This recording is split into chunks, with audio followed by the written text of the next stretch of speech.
Bonjour my friends, I'm Frankie and welcome to Club Foodie. Way back then, before I made British Columbia my permanent residence, I came here for a job interview. During the trip, I visited Vancouver Island with a friend of mine, and one of the places we went was Nanaimo. It took me years before I came across that name again.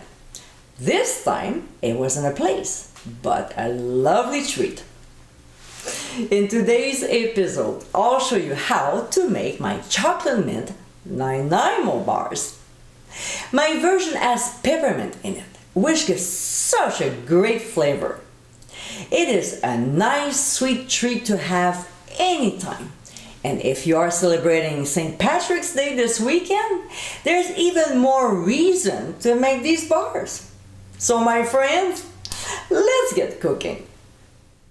We'll prep a bain-marie, also known as a double boiler, by adding a little bit of water, making sure it doesn't touch the bottom of the bowl. The reason behind it is when we cook delicate foods such as custards, sauces, eggs, even pate, or in our case today, chocolate, the heat from the steam will slowly cook it. Otherwise, if the water touched the bottom, the heat is more direct and we take a chance to ruin our food. So we'll set the heat to medium-low and add butter. About 2-3 minutes later, we'll start stirring and we'll see the chocolate and butter melting slowly. That's what it's supposed to do.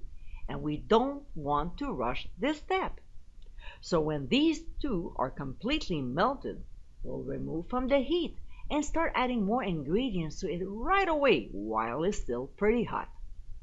We'll throw in some graham cracker crumbs, sweetened coconut flakes, and chopped walnuts. But you can always use pecans. Then we'll stir everything until well combined. We'll transfer the mixture to a very lightly greased 8x8 baking dish and we'll spread it evenly over the bottom. We'll either use a glass or a metal measuring cup to make the surface even as well by pressing down gently. We'll then transfer to the fridge for 30 minutes. Next, we'll make the filling. So in a large bowl, we'll combine powdered sugar, unsalted butter, cornstarch, pure peppermint extract, ground sea salt, a little bit of milk, and my natural green food coloring. But you can also use matcha powder or the store-bought one. We'll beat the ingredients until they are nicely blended. If the color is not green enough, add more until you're satisfied with it. We'll take the baking dish out of the fridge and add the peppermint filling on top. Using a spatula, we'll spread it evenly, covering the entire surface.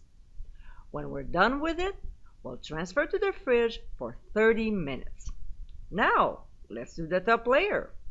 Like we did earlier with the bottom one, we'll do another bain-marie. So on medium-low, we'll throw in some dark chocolate chips, mint chocolate chips, butter, and pure vanilla extract. We'll start stirring the ingredients a couple minutes later as they are slowly melting. When it's done, we'll remove from the heat and quickly pour it over the chilled filling while it's still hot. Just like the other layers, we'll level it. Here I'm using my angled spatula. And we'll transfer once again to the fridge for 15 minutes before serving. And my friends, this is our Chocolate Mint Nanaimo Bars. With a beautiful blend of peppermint and chocolate, this is a tasty dessert or snack to have.